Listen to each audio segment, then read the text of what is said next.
नमस्कार दोस्तों, मैं डॉक्टर मुकेश मौर्य, आप सभी का मौर्य पब्लिकेशन में स्वागत है। फ्रेंड्स, आज हम लोग बात करने वाले हैं देशभक्ति के ऊपर। आज हम लोग बात करने वाले हैं नेशनलिज्म के ऊपर। ये टॉपिक तो बहुत सेंसिटिव भी है और बहुत सिंपल भी है। अगर हम लोग किसी से बोलते हैं देशभक्ति के ऊपर, तो खास करके यंगस्टर्स जो हमारे एज के हैं, उनको ऐसा लगता है कि अगर हम लोग बॉर्डर पे जाके फाइट करते हैं तो हम लोग देशभक्त हैं। अगर हम लोग देश के लिए अगर जान दे देंगे तो हम लोग देशभक्त हैं। अगर हम लोग किसी पर्टिकुलर कंट्री के ऊपर या फिर किसी पर्टिकुलर रिलीजन को टारगेट करके हम लोग उसको क्रिटिसाइज करते हैं तो ही हम लोग देशभक्त हैं। दोस्तों, ऐसा नहीं है। इस इतने बड़े देश से प्यार करने से पहले हम लोगों को उस छोटे जगह से प्यार करना होगा जहाँ पे हम लोग रहते हैं। हम लोगों को इस देश का बहुत छोटा सा हिस्सा दिया गया है और हमारी जिम्मेदारी ये है कि हम लोगों को इस छोटे से हिस्से को कितने अच्छे तरीके से हम लोग इसको महफूज रख पाते हैं, यहाँ के लोगों को खुश रख पाते हैं। क्या हम लोग वहाँ के जो लोग हैं उनको खुश रख पा रहे हैं? क्या हम लोग जिस जगह पे हैं क्या उसको हम लोग साफ सफाई रख पा रहे हैं? ये सबसे पहला सवाल हमको अपने आप से पूछना है।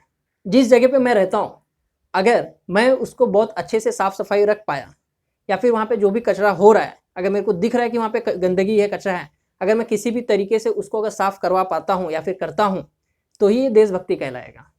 क्योंकि एक छोटे यूनिट से बनता है एक बहुत बड़ा चीज़। ये हम लोग ने बचपन में भी पढ़ा है कि सेल से बनता है, इतना बड़ा जो बॉडी हो एक सेल से बना हुआ है। ठीक उसी तरीके से एक हमको छोटा सा हिस्सा दिया गया है इस देश का। हम लोगों को उसको सुरक्षित रखना है, हम लोगों को उसको महफूज रखना है, तो ही ये देश महफूज रहेगा, तो ही हम लोग देशभक्त कहलाएंगे। पैसे से मैं डॉक्टर हूँ, अगर मेरे पास कोई पेशेंट आता है तो जाहिर सी बात है कि मैं उससे पैसा लूँगा।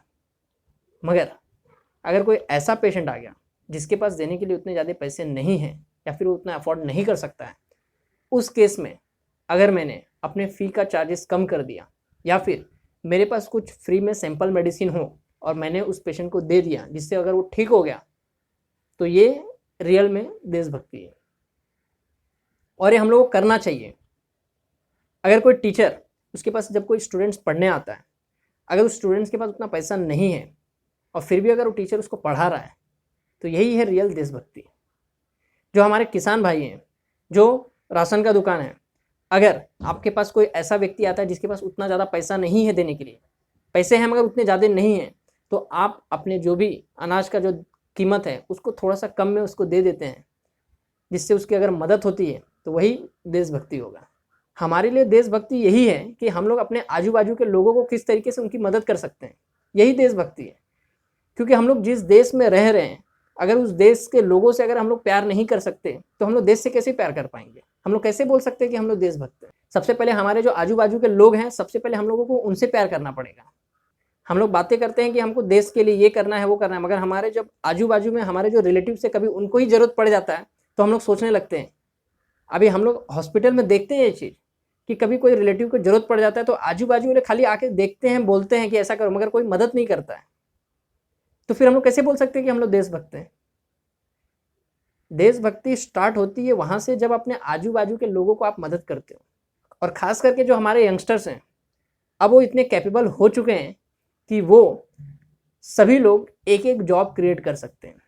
अगर हम यंगस्टर्स अगर एक एक जॉब अगर क्रिएट कर पाते हैं तो ये हमारे देश के लिए सबसे बड़ी बात होगी और सबसे बड़ा देशभक्ति का प्रतीक होगा। अगर आप लोग देखोगे तो ये जो डॉक्टर होता है, वो डॉक्टर के साथ में कंपाउंडर होता है, यानी कि एक अटेंडेंट होता है जो हमेशा उसकी मदद करते रहता है। तो जो कंपाउंडर है उसको जॉब मिला, राइट?